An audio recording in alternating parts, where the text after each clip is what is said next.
So I've known Ty, reached out to Ty, cold called him, tried to sell him a house. I'm just kidding. Cold called Ty out of the blue and said, hey man, what's going on? It's Brian Trippe, how are you? Hey, what's up? Hey man, I didn't know you were here in Birmingham. I didn't even know that you were here. It's good to meet you, man. Have you ever heard of me before? No, who are you? It's Brian Trippe. I started a real estate group here in Birmingham, and we're getting a bunch of people together, and man, I'd love to, I just want to get to know you some more. I've got a podcast and all these other things. He's like, oh, okay, cool. I was like, all right, man, all right. You want to jump on a podcast? You want to just kind of, I've been watching some of your stuff. You got some great stuff. He's like, yeah, let's do a podcast. So brought him into my office. We did a podcast, kind of got to know him a little bit. Finally started to open up to me a little bit, and I was like, man, you know what? This is when was this? Like April of 2017. This is like over 2 years ago. So I'm like, hey man, would you be interested in speaking? Would you be interested in speaking in front of our group? We got a lot of people come. It's like, nah, I've never spoken before. I've never spoken live in front of a bunch of people, or I haven't done that very often. I don't really like to do that. So guys, listen, for 2 long years, I've been sending the Flip Man text messages. I can go back through my phone and literally like, hey, you ready to speak yet? Hey, you ready to speak? He's like a motivated seller. I'm just like, I just keep bothering him. Hey, you ready yet? He never told me no. He just told me, nah, not right now. Nah, I'm not ready right now. And how many times have you spoken on stage anywhere ever live?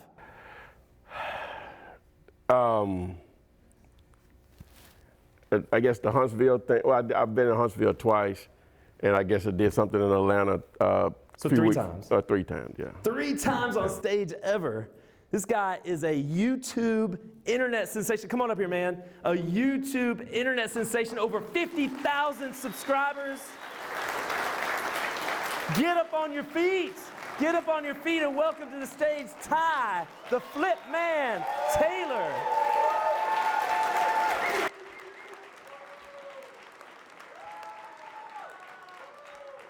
I guess these are on, so wow. Yeah, I didn't know how long it was, but I guess his memory is a lot better than mine. And this is totally, a couple of people here that know me, they know this totally outside of my character, but I understand in business or just life in general, you got to do things you don't want to do, to maybe get to where you want to go. So networking has never really been my thing, but I do advise people to do it, even though it's not something I personally like to do or whatever. So what am I going to talk about? I've been mulling that over, and I guess it's going to be easier for me to let people ask questions, but I'm just going to go through how I even started in real estate and how this crazy Flip Man stuff happened or whatever, and maybe that'll help some people to go to the next step, and we can open up for questions or whatever. So I'm an entrepreneur first. Before real estate, not that successful as an entrepreneur. I'm not one of these individuals that when I was a kid that I was selling lemonade or anything like that. The switch didn't really come on for me until college, early in college. And if I would have discovered wholesaling and had any degree of success, I'm not telling people not to go to college or whatever, but I know I wouldn't have finished or whatever, because I knew that college couldn't offer me what I was looking for. It just wasn't set up for me. But I'm saying that to bring in the college part of it, because I want to just go through some of my failures till I reach the real estate point or whatever. So I went to UAB, came here in 1990. Didn't know anyone, don't really have any relatives or anything in Birmingham, from South Alabama, small town, less than 1,000 people. And as I said, got into college, and I'm not even sure what turned on the entrepreneur juices or whatever. And so the first thing I was introduced to that I thought I would want to get into was some network marketing with Amway. I'm sure some of you all have went down that road before. People make money with it. I just couldn't make money with it. And so that was my first introduction to say, hey, I want to be a business owner or whatever. And so failed at that. And had this brilliant idea that I was going to become a millionaire by taking my student loans and start to buy used cars and sell them, right? And have a great success story, all right? I don't even know how we figured out stuff before the internet, but I figured out how you can get a dealer's license in the state of Alabama. And I got a dealer's license, still living in the dorm at UAB. And I started going to car auctions for dealers over in the Moody area. And they would make those, I don't care how old the car was, they would make them look brand new. And so I'm talking you could eat off the engines. And so I bought a couple of cars and realized soon that you really need to either have someone to go with you that was mechanically inclined, or you need to be there, because the last car that I bought was I think it was a 1984 Toyota Cressida. And my cousin that I grew up with, he lived in Atlanta. He loved cars still to this day. He went out there to the auction with me. He was dying to go out there with me. And so I bought the car, and we were headed back up I-20, going through Irondale, headed back to UAB. And the car just was smoking just everywhere. And all I could see is him in the rear view just dying laughing, because he knew I had bought a boo-boo or whatever. So, but anyway, so I was out of the car business. So that was maybe like 93 or so. So fast forward to 95, and that same cousin and one of my other cousins, my brother and one of his friends, which my brother and his friend lived in Mobile, we were going to spring break to Daytona. And so one of my brother's friends, he lived in Orlando, and he had started a mobile car wash business. And he made 6 figures. That's all I need to hear. I couldn't wait till I got back to Birmingham, right? So I got back to Birmingham, bought a baby blue passenger van where the seats had already been taken out, and a 100-gallon water tank along with a pressure washer, and I was in business, along with a sign. And so that was like the spring of 95, and we were just I was going to places where people, that I knew that worked, showing at hair salons and barbershops or whatever. And we were washing cars, my cousin and another friend of mine that we went to high school with. We were in business. The problem with that is, and we made some money, I was able to eat off of it and, pay them also and keep this truck supplied and fixed as it was breaking down every other day. And October hit. Now, we don't have harsh winters here, as you all know, but it does get cold. So the first morning that it was 45 degrees and it was time to get up to go wash some cars, I said, I can't do this. I said, I can't, I didn't go to college to do this or whatever. So that was it. So stumbled around, a couple more things, got into prepaid legal over the next few years or whatever. I worked at Bell South. I guess I'm missing my employment parts of this. I worked at Bell South for quite a few years. And so I got to tell this part of it. So I had a friend of mine, when I was working at Bell South, I probably made $45,000 or so. That's decent money. And so a friend of mine was working at Elmwood Cemetery, and he was selling pre-arrangements. If you don't know what that means, is that you basically buy your plot, your casket, for you or your family members before you die.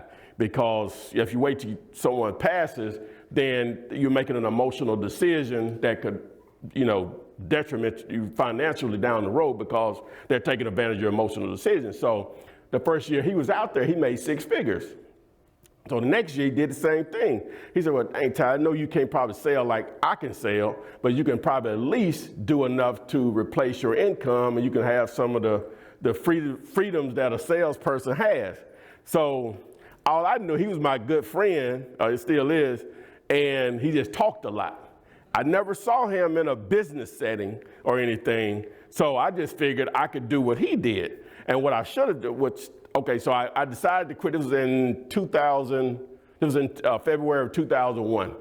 And so I decided to quit, and I was going to go out there and work with him, right? And so from February of 2001 to the end of July, I made a grand total of $7,000. I nearly starved to death. You know, I went from what I was making at Bell South to, you know, so what I didn't realize was that he would get in a room. He's one of the best salespeople I've ever seen.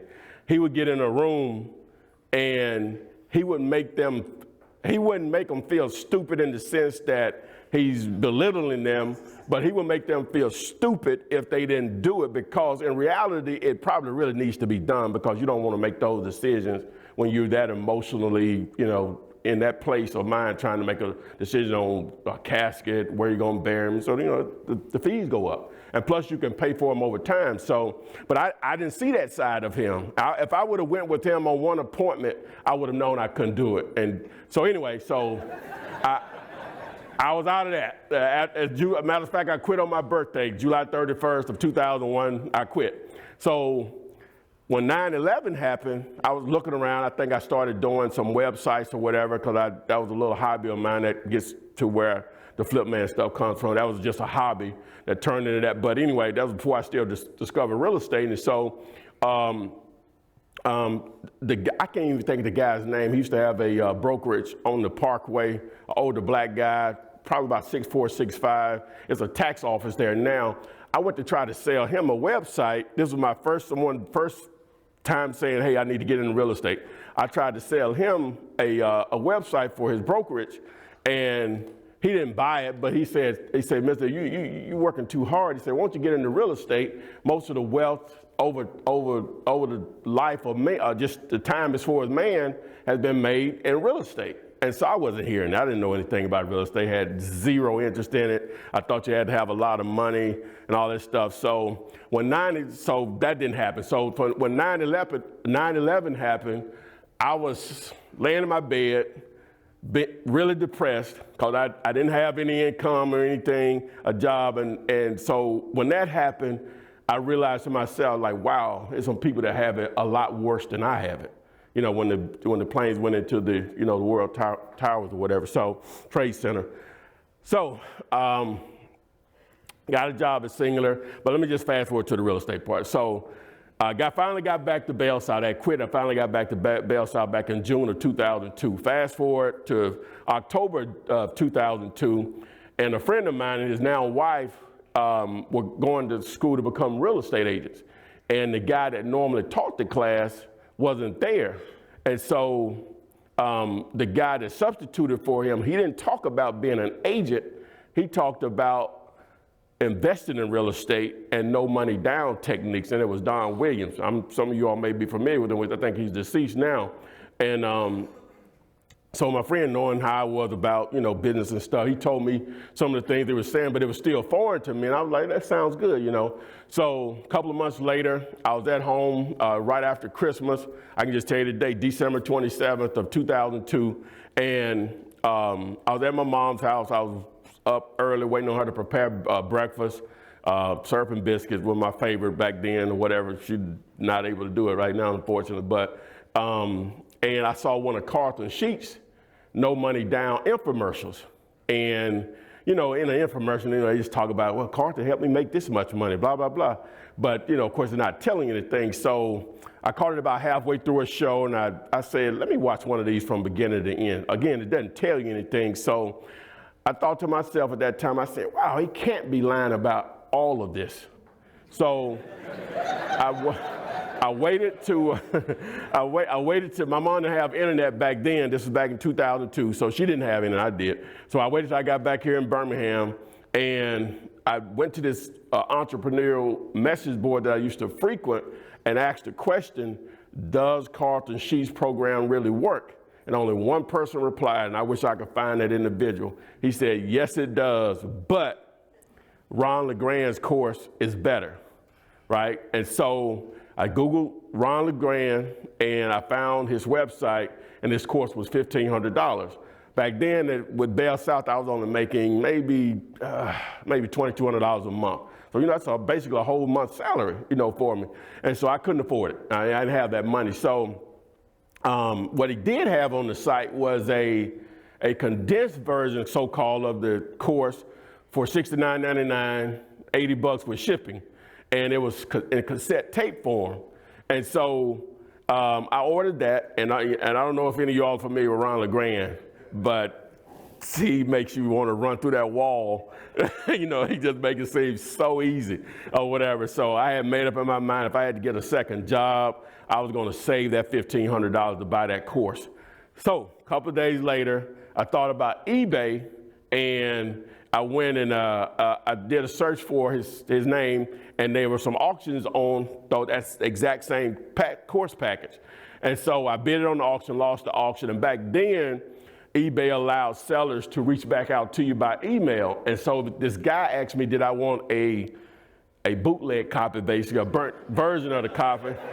And we sell it on $400, which is still was a struggle for me to do that $400, but I don't know if I'll ever spend that small of amount of money to what it's allowed me to benefit over the years since that point. But so we agreed on that. He shipped it. Man, I went from, now I'm saying not knowing anything about real estate till in that package it had wholesaling, lease options, subject tos, he's called something for sale by owner, fix and flips.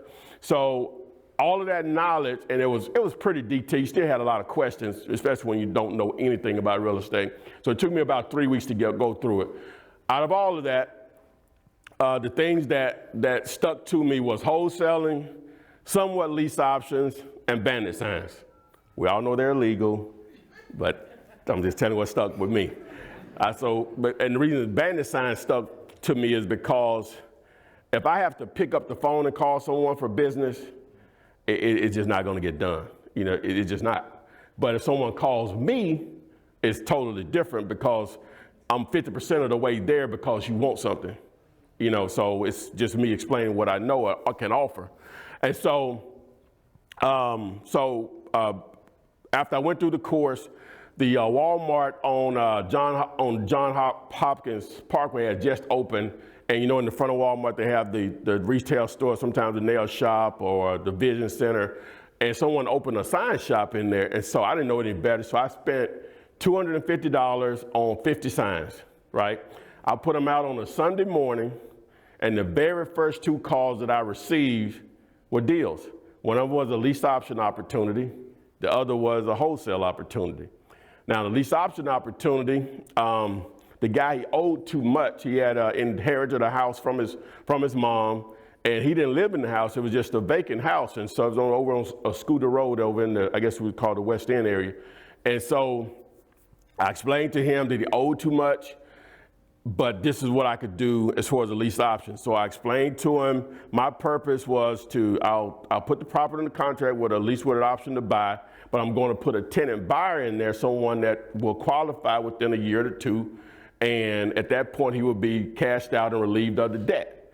Okay, he agreed to that. He said he understood that. All right, so I advertised it in that particular deal in the Birmingham News or Post-Harrier, whichever one was banging back then. So this lady called me. She was a nurse, and she had the $5,000 that I put in the ad. And so I met her. It's not open anymore, but I met her at the on Roebuck Parkway at the old Charlie's that used to be on the hill. I think it's a Mexican restaurant there or something now. And she put 50 $100 bills in my hand. I was just like, man, this is just not real, So it's not a lot of money, but it's a lot of money when it took you 2 months plus to make that type of money or whatever. And so, wow. So the house needed a few repairs, and he had mentioned through our conversations that he was a handyman, and so I'm thinking that I can make a win-win for everyone. I suggested that he do some of the repairs that she wanted. I skipped the part. She did view the house before we got to the point of her giving me money, but so she had a few things she wanted to be done to the house before she moved into it. And so I mentioned that to him, and he agreed to do it. Also, he wanted to try to refinance the house that he lived in. And a guy that I worked with did mortgages on the side, so I put those two together. So in just general conversation, he told the owner that I had already found someone to lease out the property to, and she had already given me a $5,000 deposit down payment or whatever. And so the owner felt that he should have gotten at least half of that, if not all of it. So when he was supposed to meet the lady over there, he came over there with fire in his eyes and told her to get off his property. Tyrone does not own this property, and that he was going to call the police. Wow, she called me just totally just in tears because she thought she had been scammed, right? So I was on Green Springs Highway. I told her, where are you right now? And I just went to the bank. I said, I'll bring you your money. So I carried her money, and I called him. He and I got into a heated argument. I found out he was a pastor through my friend, so I made some comment to poke him about being a pastor and what type of flock would follow him, because he's just, and his last words to me were, if I ever see you again, it won't be pretty. So I hadn't seen him, thank you. Thank God. So anyway, so that deal blew up in my face. I could have quit then. Like, this stuff doesn't work. This is, bull, blah, blah, blah. But fortunately, like I say, my second call, one of the first two calls was another wholesale deal. Was some sisters. They inherited a property like many of you all that have been in the business have experienced. We're not going to sell mama's house. So they started, renting it out to family members and all this stuff. And you know what happened. They start counting your money, don't pay you, tear the house up, go through that about 3 or 4 years, and they called me. And so I didn't even know if it was a deal or not, right? I still hadn't progressed that far, and Zillow and all these different sites, that didn't exist. I think RealQuest was around back then, but I still didn't know it existed back then. So they gave me a price of $20,000. I just knew it was worth a lot more than that.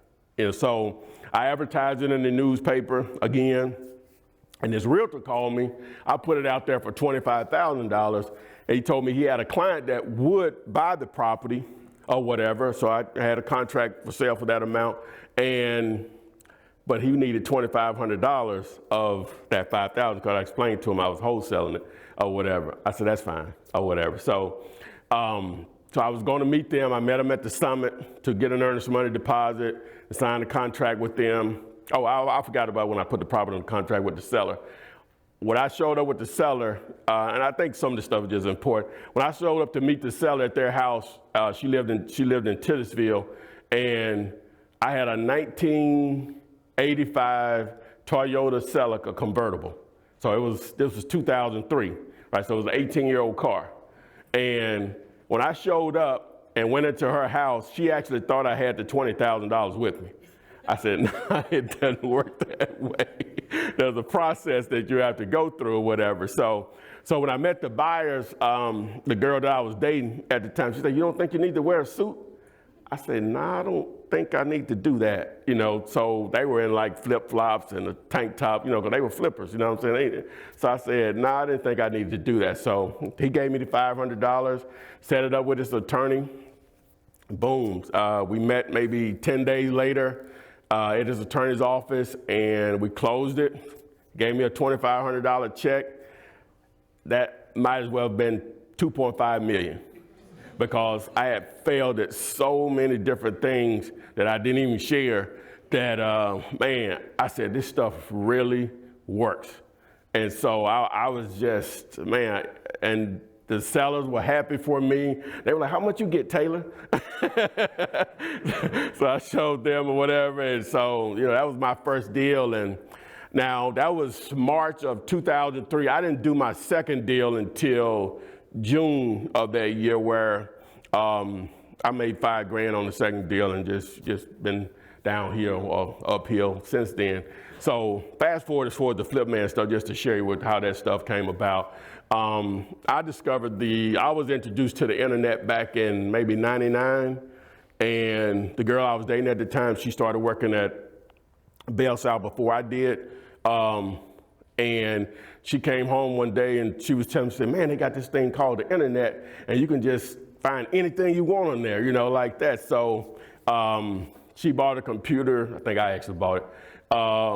And I ended up buying myself one, and I just spent so much time on it, and I'm still amazed. I was just so amazed that you could put a product or service out there and people would buy it. That was just from anywhere in the world. So when I got into real estate and YouTube came along, and I still, that was my hobby, was internet marketing. I said, well, what do I have of value that people would want to know and purchase it? And so I thought, I said, wow, people may want to know about this wholesaling thing.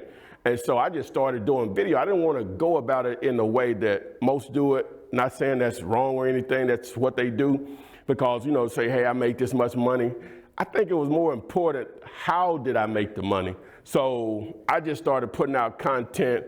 If it helps someone, fine, so be it. And so over time, it's just the video. So I live a very boring life for me to put all those videos out there. But it's fun to me, when I have time to do it. I can't do it as much as I used to, but and it just took on a life of its own because of the approach that I took. I didn't really know anything about internet marketing. I know a lot more than I knew back then.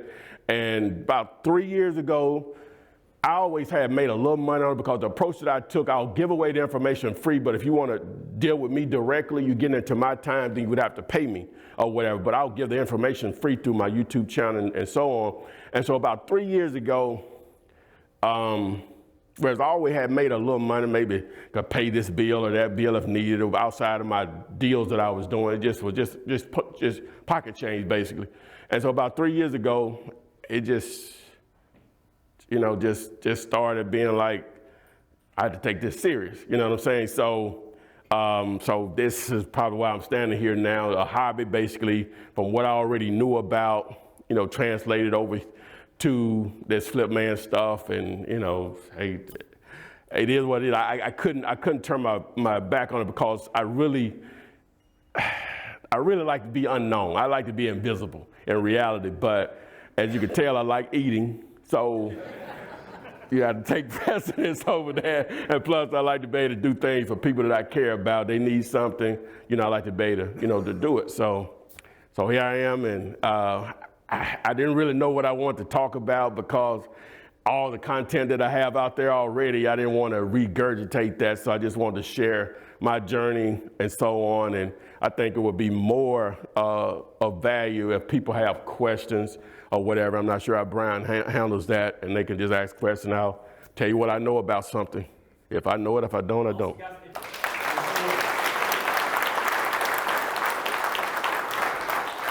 There's a lot of power in story, and there's a lot of power in a lot of what you're just talking about. So I appreciate you sharing that. So you're first. Tell everybody who you are, where you're from, and your question. Jared Varner from Birmingham, Alabama, Tulsa, Oklahoma originally. And my question pertains to wholesaling. It seems matter of fact. Just got out of his course. It was amazing. For anyone who hasn't been, if he gets to do it again, catch it if you're new in the real estate world. I paid him to say that. You paid me a lot. So my question would be, so I'm in the roofing industry, and I drive probably 200 miles a day. Wow. So driving for dollars is something I actually have an incentive to do regardless. I mean, I'm out on inspections. I'm in different neighborhoods, different communities all across the greater Birmingham area every day. So my question is, when I'm out driving for dollars and I see a property, I mean, is that the quickest way to really build the wholesaling? Because even as I drive 150 miles a day, I may see 4 or 5 signs. I'm building a buyer's list, and it's a slow journey. But am I just being impatient as far as wanting to find properties and finding those? Because I'm, just like roofs, I see a roof everywhere I go. And now I'm looking for disclosed properties or overgrown grass or anything that looks like a wholesale possibility. So what would be your advice, or am I on the right track? Well, I'm going to always side on doing something. And because of your occupation, is that you're out there in the streets, you're seeing it. You're seeing opportunities. You just need to know what to do with them. As far as, is that the fastest way to generate leads? No, by no means it's not the fastest because it's so time consuming. but not for you because you're out there anyway. So I'll just go through what you're doing now. If it were me, I was out there every day like that. Obviously, you're going to jot down addresses. So taking those notes on addresses is not going to do you any good if you're not researching those, right? And the first thing you do when you research a property, you want to obviously see who owns it. And if the mailing address is different than the property address that you're targeting, then that's the first hurdle that you have. All right, and so now you have to figure out how am I going to contact them. All right, so you obviously have direct mail, but then you can skip trace for a phone number. The phone number is going to be the quickest way, and sometimes you can't always find them, but there are always services, depending on how much, let me put it like this, depending on how much you're willing to pay, you can get a phone number for someone.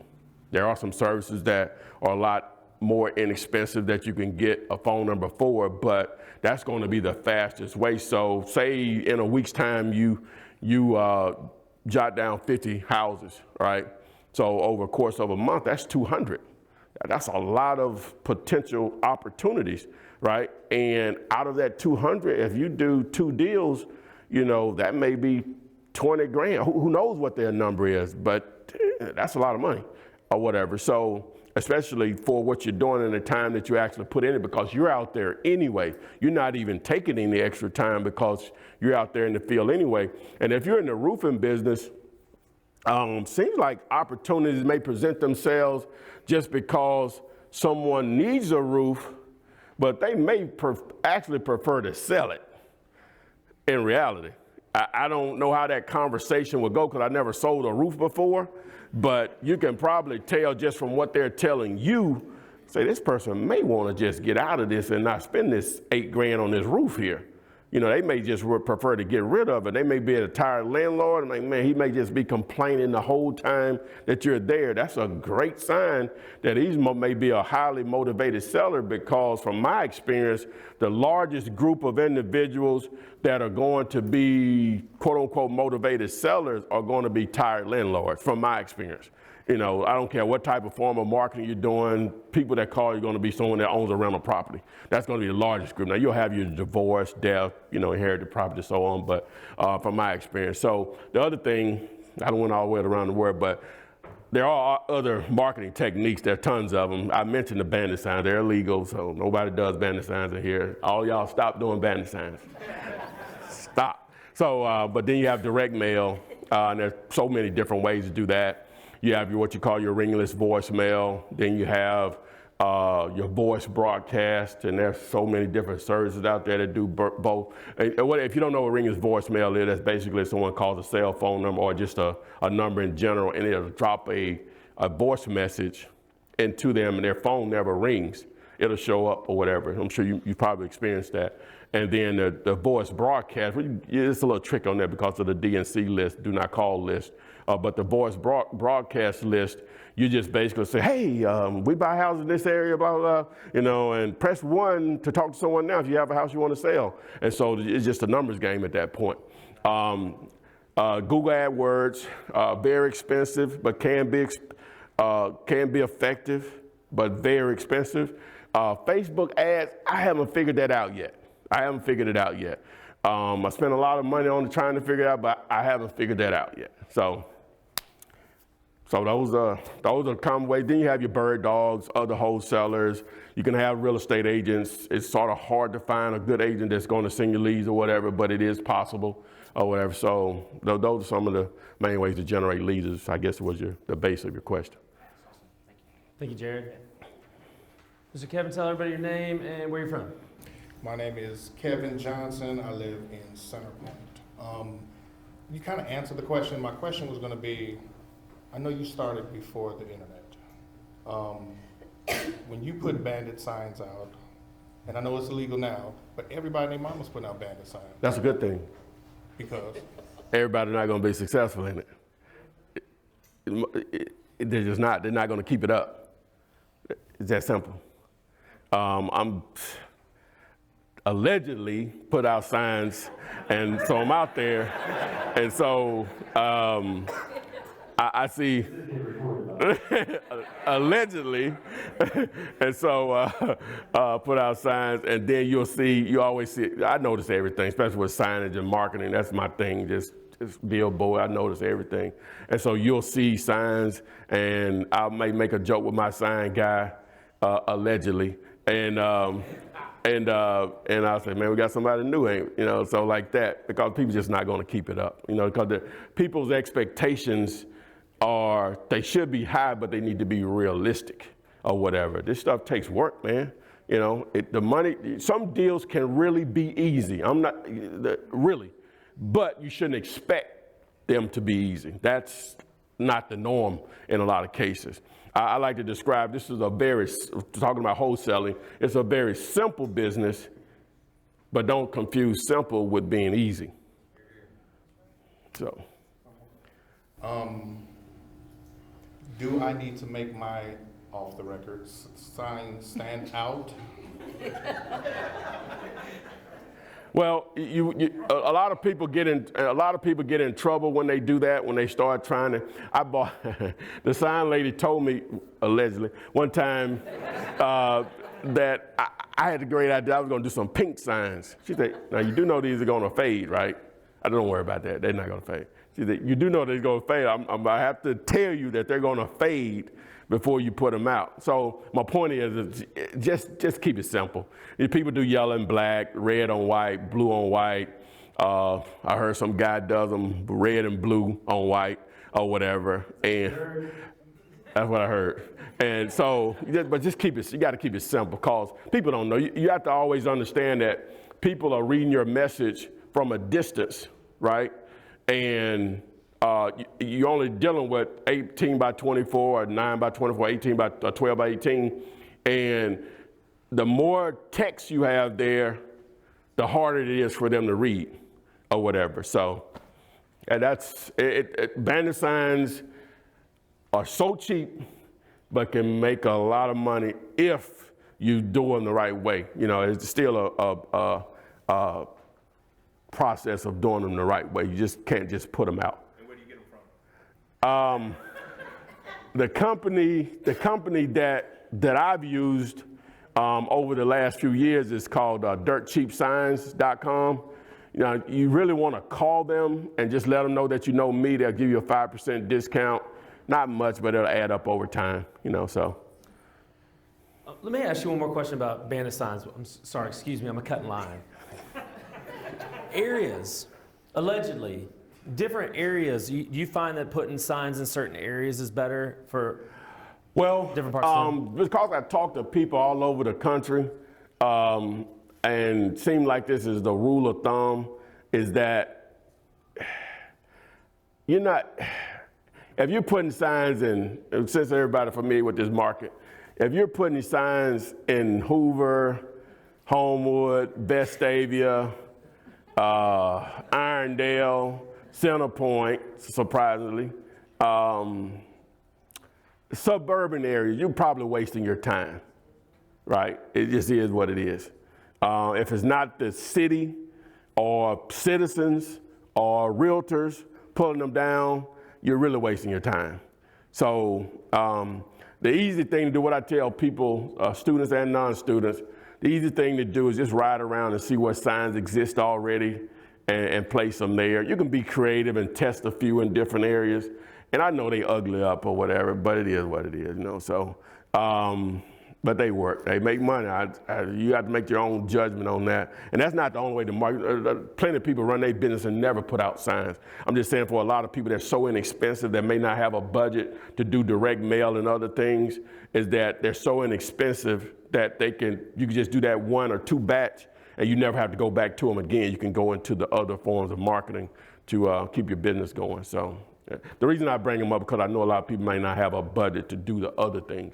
You're talking a $1.50 sign produce a $40,000 check. That's happened to me. You can't even, what is the return on investment on that? Somebody can add it up real quick. What is the ROI on that? That's just ridiculous. So. Awesome. Tell everybody your name, where you're from, and your question. My name is Megan Battle. I'm from the Birmingham area as well. My question is, do you mainly wholesale still in the Birmingham area? Or do you do anything else? And you kind of answered part of my other question, but what resources do you specifically use in your business right now? Yeah, I still do stuff here. One of the benefits of the YouTube stuff or whatever is that I've been able to do some deals in some other markets, not as much as I want, and I'm trying to perfect that every day, you know, to take advantage of that reach. But as far as the tools that I use on a daily basis, I didn't have my shirt on, but I have this software that I'm a reseller of. I brand it under my name, which is dealulator.com, but the actual software is called PropStream. So, you know, you can go to my site, dealulator.com. It's a play on the word calculator, CALCULATOR, Dealulator, DEALULATOR. So, and I have like instructional videos there on how to use it, and it has a 5-day free trial. That's one tool. I use Vumber. I got that from Brian. I think I came and sit in on one of your 3-day training classes. You were talking about Vumber, and I went and looked it up. And Brian, I was already doing it, but I really didn't know I was doing it. Is that you need to have different phone numbers for all of your marketing, because you need to know what's working, what's not working. If it's not working, you need to do something different. If it's working, you need to compound it. So you have different phone numbers for allegedly bandit signs, direct mail, cold calling, you know, whatever. So you have different. So Vumber is another tool that I use. What did I use? Now for the commercial stuff, I'll throw this out there. People that, you know, may know about this particular site, but it's somewhat expensive in a sense. But if you're on the commercial looking at apartments and things of that nature, as I was talking to Candace and her husband here, Reonomy, that's a really good tool, REONOMY, Reonomy.com. It's a really good tool to use. What else did I use? Those are going to probably be the main things that I use. I'm in Vumber a lot because of all the stuff. I have so many numbers. So those are going to be the main three. I think. Did I answer your question? Okay. All right. I was going to tell everybody your name, where you're from, and your question. My name is Hunter Golidge. I'm from Chelsea. And my question for you is 18 years old too young? Are people going to take me seriously? That's my main question is, am I in over my head starting out younger? No, sir. I'm so jealous, man. Oh my God. Yeah, man. My grandfather does rental houses. He has like 18 rental houses or something like that. Man, you're already in the business, man. And I'm hoping that I might be his properties manager. That's what I've thought about doing, is being his properties manager, but starting my own wholesale business on the side, at least while I'm still under my parents' roof with no debt. Man, you are so fortunate.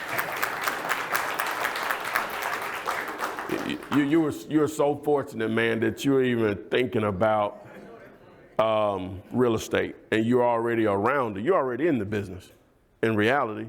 And so to answer your question, no, you're not too young. The main thing, if you sound like you know what you're talking about, people, they're going to pay attention to you, because in most cases, motivated sellers, they just don't care. You know what I'm saying? They want you to solve their problem by getting this piece of real estate off their hands. And your grandfather's in the business, so he can, even if you just did all the lead generation and, you know, give him some tips on what to say or whatever, he could be your face if needed be or whatever. So you're super tight. Oh my God, I was 32, man. So yeah, you're good. Awesome. Yes, sir. Tell everybody your name, where you're from, and your question. Yes, I'm Roman Johnson. I'm from Memphis, Tennessee, but I'm based in Homewood. M-Town. M-Town, Memphis 10. That's it. I am, actually, I just cashed my first wholesale check today. Awesome. Congrats. How much? It was almost 4,000. Ooh, yeah. Yeah. One thing I'm wondering, I also should mention, shameless plug, I have I'm not gonna say the price, but I have a good deal, 4 minutes away from the Homewood Public Library in Midfield.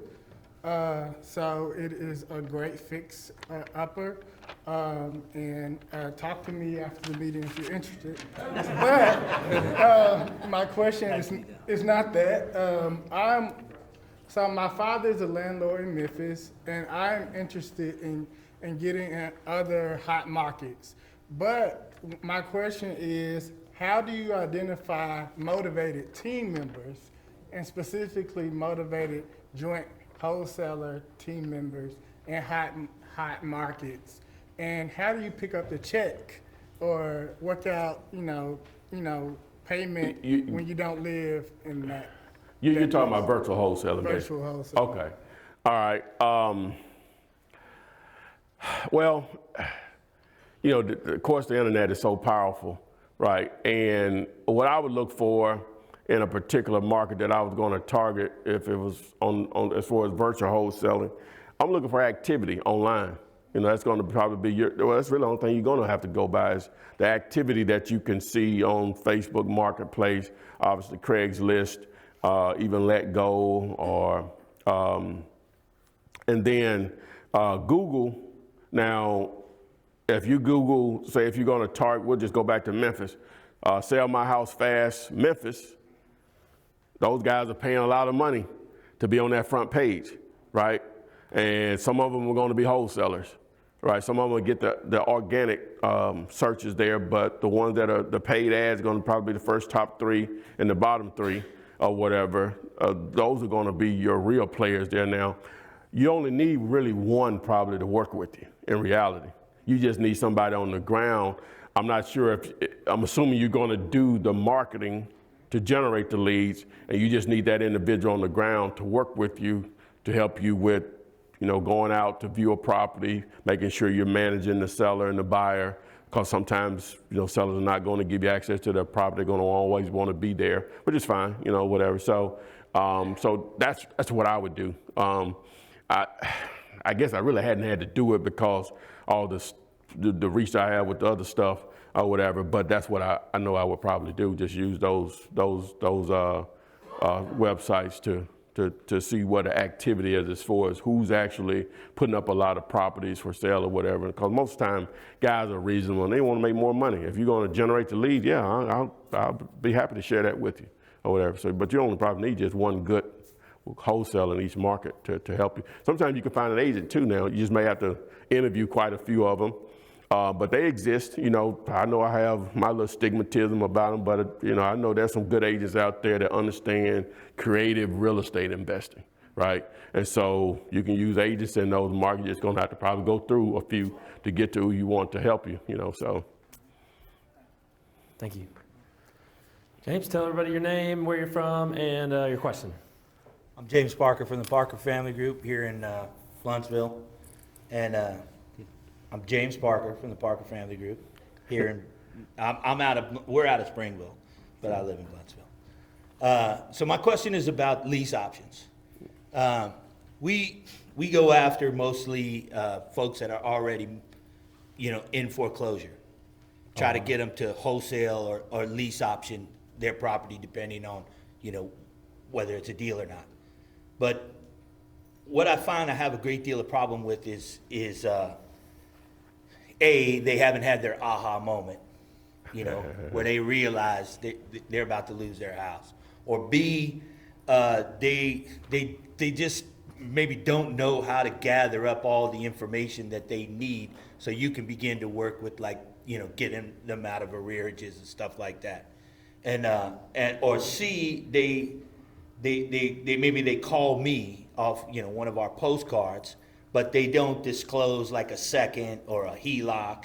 And so then, they say, well, I owe this amount of money, and you go over there and we already do the title search, so we know how much they owe. And they'll hide some of that information. So then when we bring it up, they feel a little embarrassed, and it's hard to get them to come back to the table. So these are the kind of problems I'm facing with lease options. And I'm wondering if you face these kind of problems, I imagine, how you've overcome them. Well, lease options are not really my thing, but, still trying to manage issues with sellers is still the same thing, even though your exit strategy is going to be different than what I would approach. So the only reason foreclosures happen, man, in most cases, is because people just think, money going to fall out of the sky or whatever. Because I don't even know what the percentages are, but I'm assuming they're high. In most cases, people are contacted at some point. There's too many, investors out there trying to get those type of deals, because when people hear the word foreclosure, they just automatically assume that's a deal, which it isn't in a lot of cases. So it's pre-foreclosure in this situation. So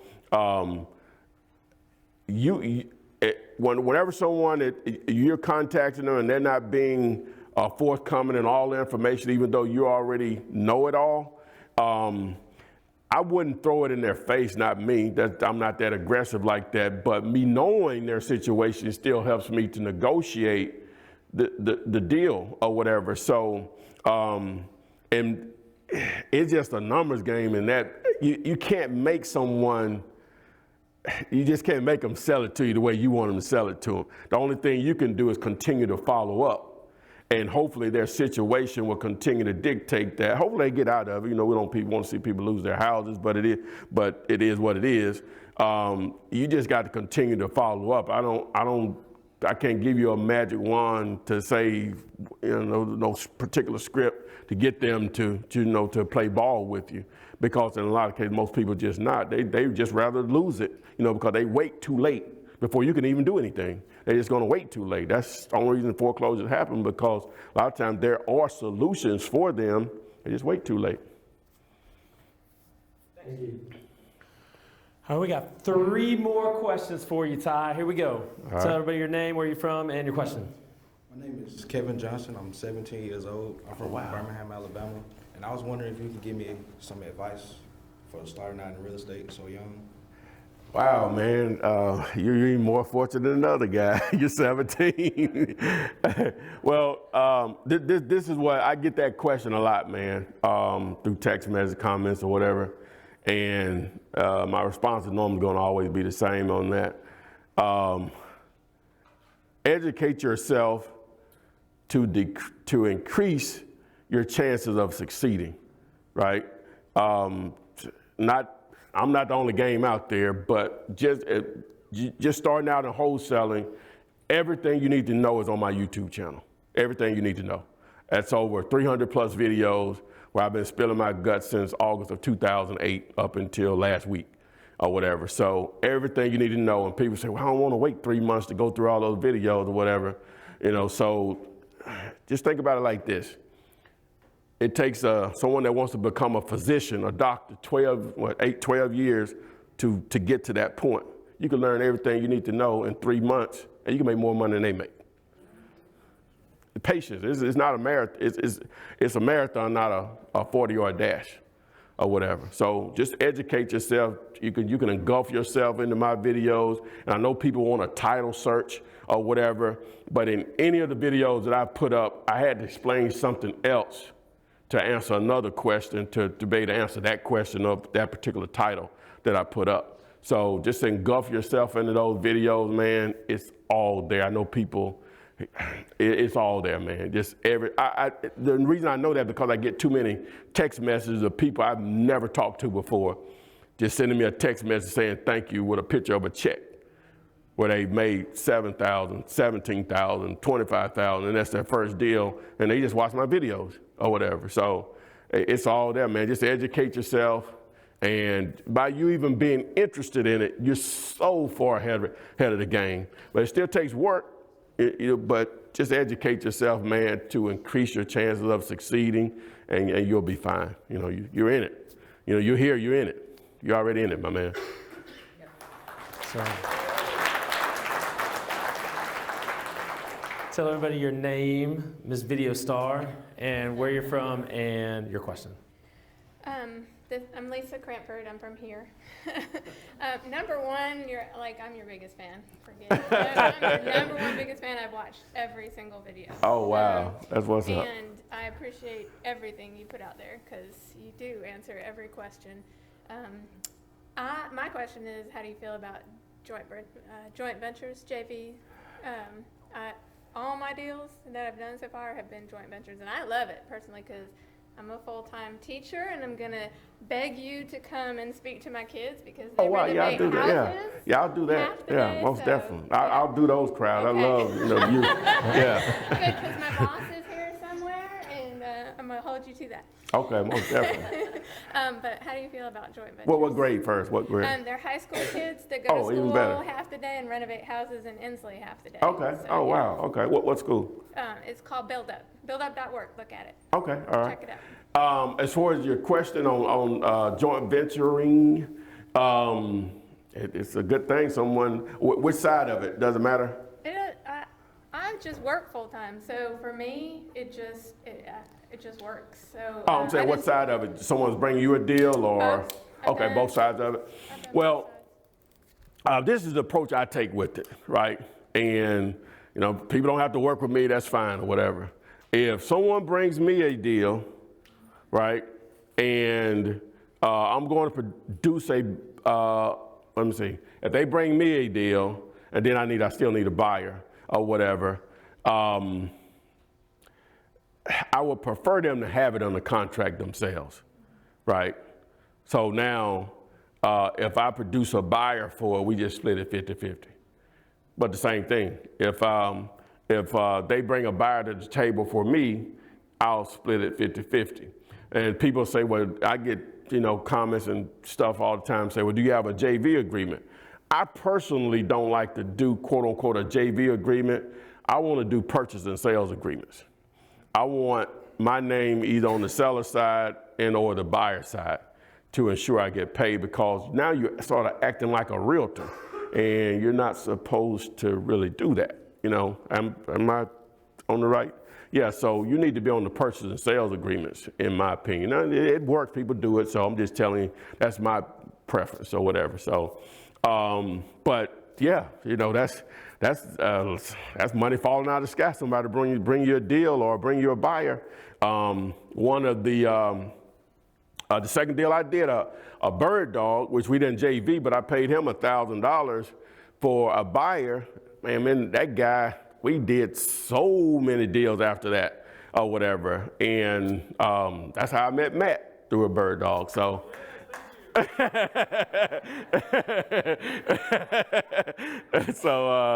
yeah, I love that. Yes. Awesome. I guess we got two more. Rob Bell, Houston, Texas. From where? You drove all the way here? Well, I was already here for my sister's reception. Okay. so All right. But I came a long way, and I'm usually everywhere. Okay. But I came up here because I kind of got deals here. Okay. But I don't know what to do with them yet. So Oh. if anybody in the room, y'all want to help Hey. me out, I'm willing to JV a deal. And on your live seminars, or webinars, you usually give some away. I don't know if you're going to give away one of the packages.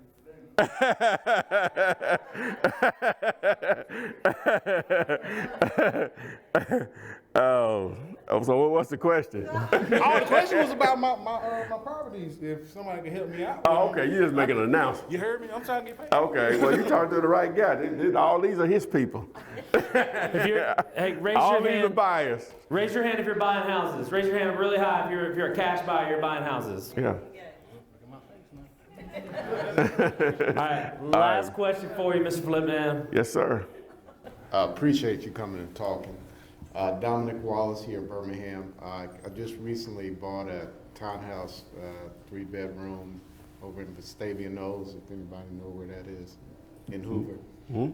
I bought it because my wife was renovating our personal home, and I was like, I'm not going to rent another house, while we're doing that. So I bought the townhouse. But my thoughts are, I don't know if I want to be a landlord. So my thought is to sell it to a lease to own person. That way I won't have to worry about the upkeep on the house. So where would be a good place to find some lease to own people? Wow, man, that's and then you say it's in Vestavia? Well, Vestavia Knolls. Hoover. It's in Hoover.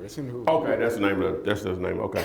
Man, that's so easy. The buyer side of it is so easy, in my opinion. Whatever. Once you renovate that property, it's in Hoover. Obviously, that's an attractive area for a lot of people for a number of reasons. And once you get it ready, man, and and you just want to do a lease with an option to buy, you're going to be able to collect a significant, a really nice size. You should be able to a nice size down payment or deposit, whatever you want to title it. What percent would you suggest? What's going to be the ARV on it? Well, the properties over there are about selling for about 135 over there. Wow. I probably wouldn't do less than 5%. I would probably be shooting more for 10% on that if it were me. And as you said, you want to take the landlord side up, so you're going to you're making sure that they understand this is an ownership situation, which most rent to own, the people understand that term or whatever. So, you're the bank. When the toilet breaks, you don't call you call a plumber. This is your house, as long as you're making the payments or whatever. So, yeah, so that takes it. You just make sure your paperwork is understood on all of that or whatever. So, yeah, but so I would, minimum 5%, I would try to shoot for 10%. Where are some good sites that I can Oh, I'm list sorry. the property and Just the get normal those stuff, people? Facebook Marketplace, Craigslist, that's going to generate all the leads you need. Okay. Yeah. Guys, give it up one more time for Ty, the Flip Man.